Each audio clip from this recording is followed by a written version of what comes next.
apie Europą, tai vėlgi čia klausimas, kad meras dažnai vyksta į Briuselį, kokios yra ten pareigos ir kas apmoka už šias keliones.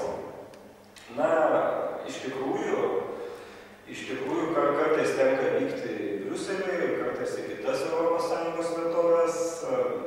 Na, turiu pakankamai atsakingas pareigas Briuselį, yra toksai regionų komitetas, tai yra oficiali ES institucija, konsultatyvi institucija, įtvirtinta ir visose sutartyse su labai aiškiom funkcijom, tai nėra visuomeninė organizacija, tai yra organizacija šalia Europos parlamento, bet mes ten dirbame visuomeniškai ir aš esu Lietuvos delegacijos vadovas, turiu tam tikrą statusą, tenai viceprezidento statusą, jis daugiau formalus yra, bet kita vertus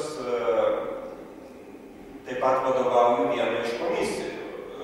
Ekonominės socialinės politikos komisijai vadovauju nuo šių metų ir tai pakankamai taip pat atsakingas ir nemažai laiko užimantis darbas. Aš paminėsiu, kad jis yra visuomeniškas tas darbas. Ir būtent tie klausimai apie socialinę politiką, apie ekonomikos vystymą, apie strategiją ateinančiam dešimtmetį, Europos strategija 20 metams yra viena iš mūsų komisijos darbo užduočių. Tai jeigu grįžčiau prie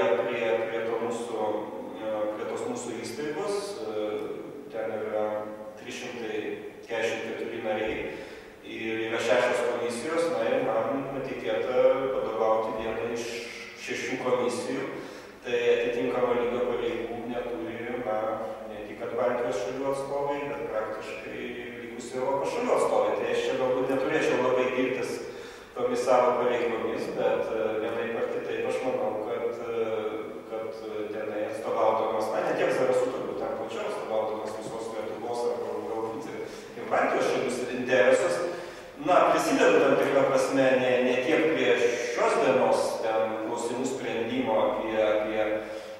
apie išmokas, apie kitų metų biudžetą, bet mes šiek tiek toliau žiūrime, kas bus po 13 metų, kokie finansiniai resursai bus, ar naujoms šalims nesumažės finansavimas, nes jau iki 13 metų finansavimas toj projektai beveik baigsis, bet mes siekiame, kad ta regioninė dimensija, tie ES pinigai, kurie tikrai jau dabar duoda rezultatus, ir aš kalbėjau čia tik apie Zarasus, bet iš tikrųjų yra daugybė projektų kiekvienoje seniūnijoje berods, apie visuomenės pastatų, visuomeninių pastatų, sakykime, pritaikymą bendruomenės reikmėms, apie vandens įrenginių gerinimą, speciali programa, čia gal kitose laidose galėsime pakalbėti, galbūt nebūtinai aš pakalbėsiu, apie bendruomeninės lyder programas, ten taip pat ateina milijonai vietų.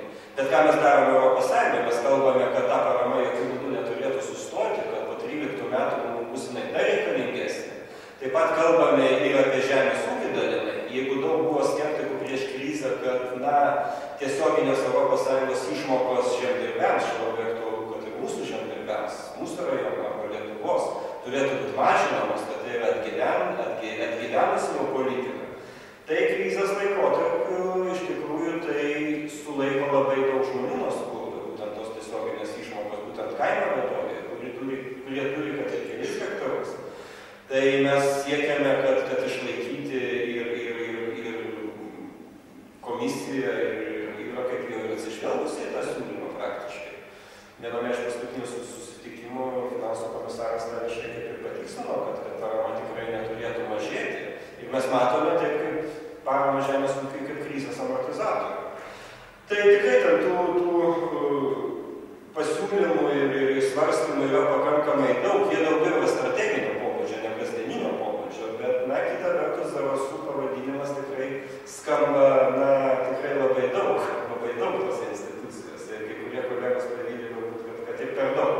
O kas nemoka už tas keliones, tai iš tikrųjų yra Europos Sąjungos specialus įstaigų biudžetas, jie pilnai apmoka narių visas išlaidas, kelionių išlaidos ir savivaldybė papildomų išlaidų jokių neturi. Šiandieną aš galiu atsakingai pasakyti, kad visoms komandiruotėms šių metų aš esu išleidęs 0 litų.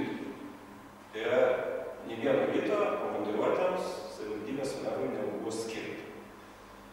Tai tikrai tą galėčiau atsakingai pasakyti, kad savivaldybei, vėlgi, nes įvairios yra kalbos, meras važinėjo savivaldybės pinigus, taip tikrai nėra.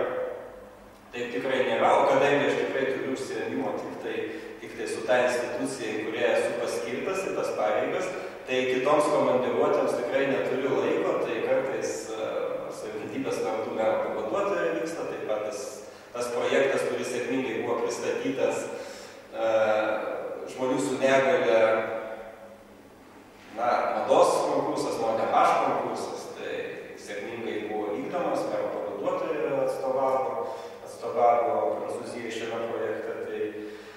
Tai manau, kad tarptautinis bendradarbiavimas viena kita prasme vyks